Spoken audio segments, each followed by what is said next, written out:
What if I told you that the greatest sacrifice in the Mahabharata was declared worthless by a mongoose?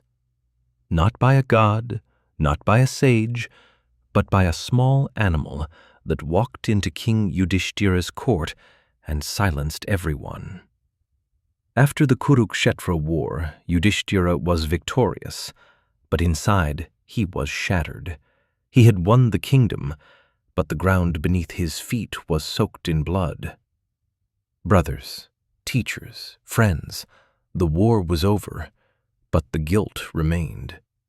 That is why Yudhishthira chose to perform the Ashvamedha Yajna, the grandest sacrifice known to mankind, a ritual meant to wash away the sin of war, to cleanse the blood from his hands, to prove that Dharma still ruled the world. Gold flowed like rivers, cows filled the fields, the poor were fed in thousands, Brahmins chanted day and night, flowers fell from the sky. Everyone said the same thing: this is the greatest sacrifice ever performed. Everyone, except one creature. From the middle of the gathering walked in a blue-eyed mongoose. Half of its body shone like molten gold. The other half was dull and ordinary. The court fell silent. The mongoose laughed. "O kings," it said, "you call this sacrifice great? This entire yajna, with all its gold and noise, is worth less than a handful of barley." Gasps filled the hall. A mongoose, mocking kings, mocking priests, mocking Yudhishthira himself? The animal continued, its voice sharp. "I have seen sacrifice," it said. "This is just comfort dressed as virtue." Then the mongoose told its story. Long ago in Kurukshetra there lived a Brahmin, not poor, destitute. He survived by gathering fallen grains from fields. Some days he ate, some days he didn't. One evening, after days of effort, he finally gathered enough barley for a single meal. That night, a guest arrived. The Brahmin looked at the food, then at his wife, then at his son and daughter-in-law. No speeches, no hesitation. They served the guest. That was all. No one else ate.